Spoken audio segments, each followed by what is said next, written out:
so welcome back to my channel. Memories right on your phone up, just you and me, we were in the zone. Couldn't go 365 without being alone.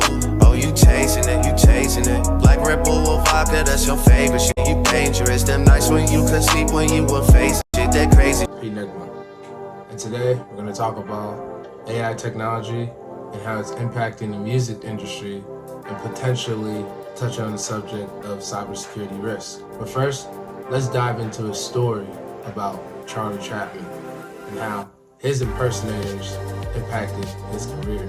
Chapman rose to fame in the early 1900s as a comedic actor in silent films. His signature look, with his bowler hat, cane, and mustache, became instantly recognizable to audience around the world. But with his success came with his downside: copycats. Impersonators would mimic Chapman's look and mannerisms on stage and on the streets, performing for crowds and making money off his image.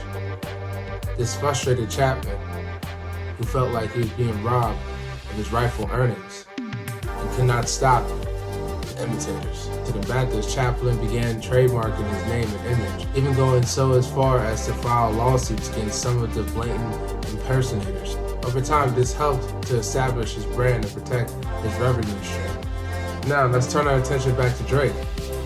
There have been multiple AI songs that Drake's voice has been used to create singles and albums. There's other artists out there as well. However, most of the data training that I've seen on the websites that multiple people are using, which I'm going to put in this video, mentions how much data training they have on each artist's voice. It's how AI technology operates. Like Chapman, Drake's unique style and sound has made him a household name. He has won countless awards and broken records, and is widely considered one of the most successful musicians of all time. But with success comes a downside: imitation. AI technology that can mimic Drake's voice can potentially pose a threat to his future earnings and his brand, just like Chapman's impersonators all those years ago. However, Drake is only a micro scale. Well, I guess he's a macro scale because he's a household name musician, but a micro scale individual his identity can get lost on the internet with people taking in his revenue stream. So what are his options? He can do what Tory Lanez did for his album, or I guess his EP or mixtape. It basically released it as an NFT. So anybody who purchased his album, they mint it, they'll get a slice of the cake. Or he can try and sue everyone who's trying to use his voice to gain profit. But there's also another option. Unfortunately, I don't think this option is a choice. It's almost an inevitable option if you really think about it. And this is at a macro scale. What could be done to protect artists like Drake in the digital age? That's where the idea of digital IDs come in. By verifying the authenticity of the content, a digital ID could help people from imposters profiting off of someone else's work. So those are the two options, to be honest. Or three options. But it's really two, because the second one is not as realistic. Number one, NFT, and everybody else gets a slice of the pie. Number two, Drake goes after anybody who's trying to use his voice as a soundtrack and profit off of his voice.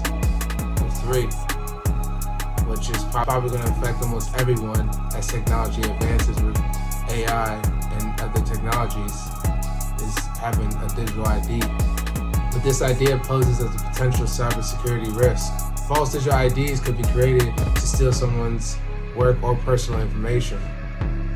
It's a complex problem that will require innovative solutions. But what do you take away from Charlie Chaplin's story? First, it's important to protect your brand and your revenue stream. As you can tell, there's 360 deals out there. There's a lot of scams out there for artists. And to be honest, in the creative industry, it doesn't make a lot of money. So there's outside brand deals and sponsorships. Second, new technology like AI can create opportunities and risks. There's always going to be pros and cons. Third, as technology keeps advancing, we as society needs to keep advancing with innovating ideas to come up with solutions to help with this complex problem in the digital age, to create more authenticity online. At this point, it almost sounds like a contradiction, like privacy. Thanks for watching. Hopefully, don't forget to subscribe and watch for more content on this channel. See you next time.